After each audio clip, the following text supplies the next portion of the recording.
Hey guys, welcome to what part is it? It's part 5 of Mario Kart 8. And I want to apologise for the video quality of the last part, because my capture software decided to do 8 megabits per second instead of 18. I am doing 16 megabits this time, just to... Oh wow, what's that? Oh, the peering. Never mind. I have done 16 megabits this time, just to try and save some space, see what the quality's like. If the quality isn't that great, then I'll switch back to 18, but YouTube compresses it anyways. We are doing the Star Cup today, and this Grand Prix is going to be awesome. Pretty cool, yep. I'm going to try and record all parts in like one go, just about, so that would basically be great. The sad note is, I'm going on holiday, so you may have to wait like a weekend and, well, basically 5 days before getting a video. After I go on holiday, I'll let you guys know, probably. I think, maybe. Who knows? Anyways, this is a wonderful level. It's a nice throwback to Super Mario Sunshine. Tell me, who doesn't like Sunshine? Yep, I know the crowd have just gone quiet because Super Mario Sunshine is quite underrated, but overrated at the same time. What I mean is, the underrated aspect is that many people don't like the gameplay because of FLUDD. Me, I like the gameplay because of FLUDD. I think it's quite a unique take, and that's what makes it really good. It's overrated in the sense that FLUDD, people are like, oh, it brings some new mechanics to the Mario series, it's so much better than 64. There's like no in between for Mario Kart. I know, Mario Kart what? For Super Mario Sunshine, when it comes to overrated or underrated. There might be a few casual gamers out there which are like, yeah, it's good, but it does have its flaws. And that's basically me, but a whole lot of hardcore Mario fanboys do not have an in-between. Not like a lot of games, but they basically don't. And I would have loved it if Nintendo somehow pulled off Sunshine on the DS. Yes, the original DS. Because I feel like the DS could have benefited from Mario Sunshine on it to appeal to a more wide audience, since the issue is, when Sunshine came out, the GameCube was basically second best selling console of that generation. So you can kind of see that not as many people would have played Sunshine. Even when they made the Wii backwards compatible, not many people bought it because by that time you couldn't really get new copies of the game.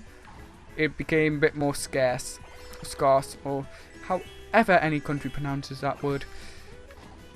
So it kind of became harder to get a hold of at that point when the Wii came out.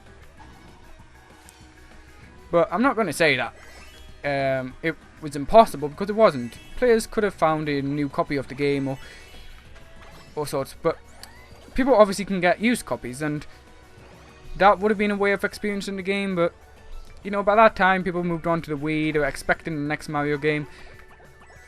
A lot of people didn't even know that Nintendo Wii could play GameCube games at that time. Yep, that's right, not many people knew the Wii could play GameCube games. They just thought that you could just use your GameCube controllers on Wii games. And that was one of the downsides of the Wii, is that Nintendo didn't really advertise that aspect. They just wanted the GameCube shoved aside and the Wii ahead, and that really paid off for Nintendo. But it didn't really pay off for those who went from GameCube to 360. Because they were like, oh, I bet the Wii doesn't play my GameCube games because the discs are big.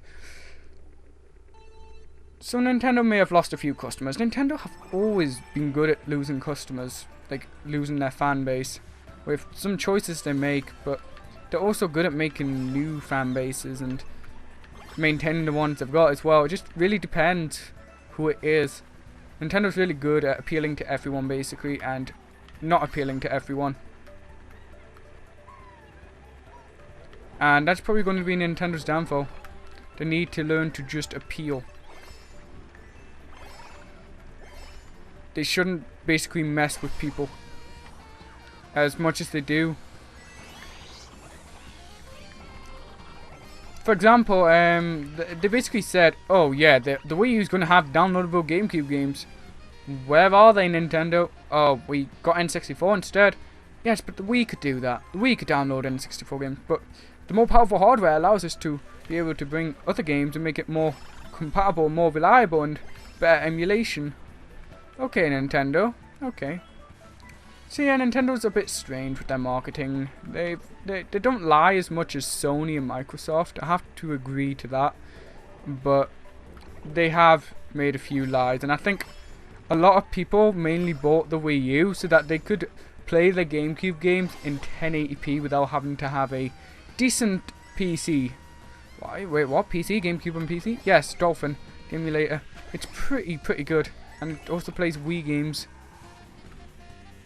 So guys, comment below. Does the Wii U use emulation for the Wii games, or does it use its hardware, or is it like some later versions of the PlayStation 3, like the 80 gig version that could play PS2 games, where half of it was emulated, while the other half was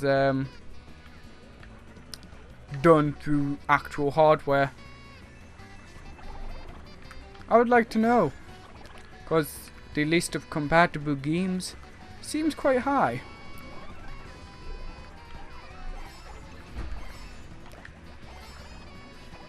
And that's really good, because it means that people who do own a Wii can play all their Wii games on the Wii U, but the Wii U is more bloatware than the GameCube, so it makes more sense to have the GameCube made compatible.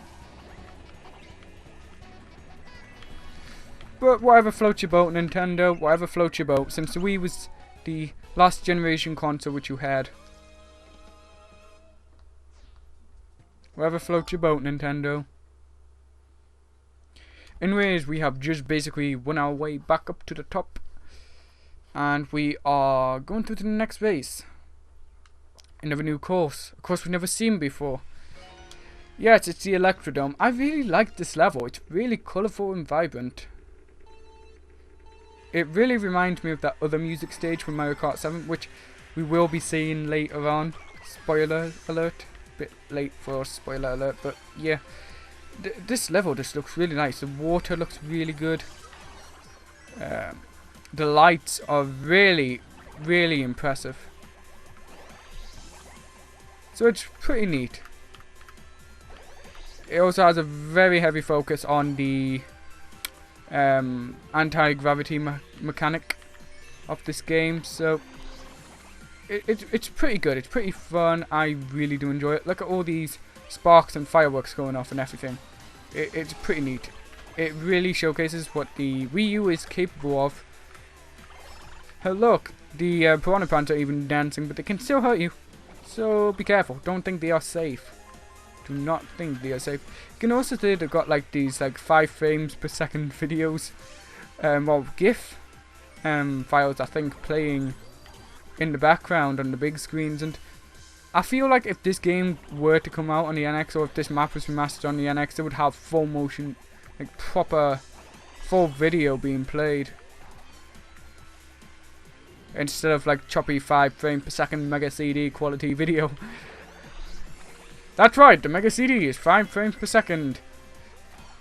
And it's basically GIF, a massive GIF file being played on a CD. That's how I feel about the Mega CD when it comes to the video quality that it delivers. It's basically a GIF file. Yeah, a massive GIF file, but it isn't. It's actual MPEG. I think it's MPEG that it uses. So, Mega CD, you need to stop using them GIFs. Well, no, Wii U, you need to stop using them GIFs.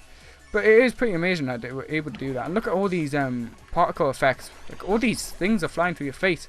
It makes me want Mario Kart to run at, well, have a 3D mode, which, yeah, sure. It's okay, you can run it at 30 FPS, I don't mind, Nintendo. Or you can half the resolution and then basically have it in 3D so that the resolution's still 720p, but only when you combine both eyes. Basically how the 3DS works. And if you do that, then Nintendo, then I'm telling you now, I don't mind if you try and maintain that 60 but half the resolution, or if you just make it 30 and keep the resolution for 3D. But I'm telling you now, Nintendo, make this game 3D. It's got so much potential and everything. And the reason why I don't think they did do it is because Mario Kart 7 is basically 3D. They don't want to scare customers off or scare people off as such.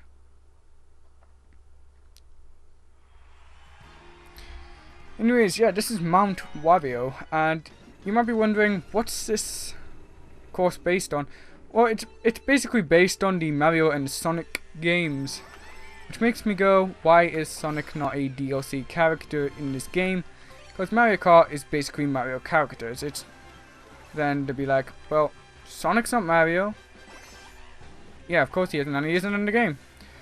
Well, he's in Mario and Sonic, so technically he's in the same universe as Mario, but in different areas. Now I'm thinking, well, they never explained how they met each other, and they never explained how they're able to go against each other and meet face to face. So I'm going to assume it's the same universe, just different levels and everything. Some are Mario powered and some are Sonic powered. I'm just going to assume that, and that they're not two different universes. If that's the case, then wow, Nintendo and Sega might have been closer than we thought. And that Nintendo is Sega and Sega is Nintendo. Yeah, all you fanboys can go cry now. In the corner. Oh. But yeah, as you see, I'm still keeping to my strategy of having a banana behind the Koopa. Because, well, why not? And I've noticed this. Lightning is a very common occurrence in this playthrough at the moment. It wasn't so common in the other parts, but now it's becoming very common in the last two parts. I'm pretty sure the AI know I'm Let's Playing, and they've finally caught on to it, and are like, no mate, you cannot win this race. You're going to look stupid on YouTube, you're going to lose everything. And yes, I am very bad at turning corners. Who cares? But yeah, this is definitely Mario and Sonic inspired at the Sochi 2014 Winter Olympics, and I really need to get that game. I really do. Because that's like one of the two Mario and Sonics I'd never played, and if I were to get Mario and Sonic 2012, which yeah, that's like ages ago, it's like real right now, I'll get the 3DS version. If it's real, I would probably get both. So yeah, we successfully got the gold medal. The Olympics is so easy. Anyways, if you look in the background, Mario Motors, the font is very similar to Excitebike, and they basically reused quite a lot of fonts and stuff within Mario Kart as like little Easter eggs and such.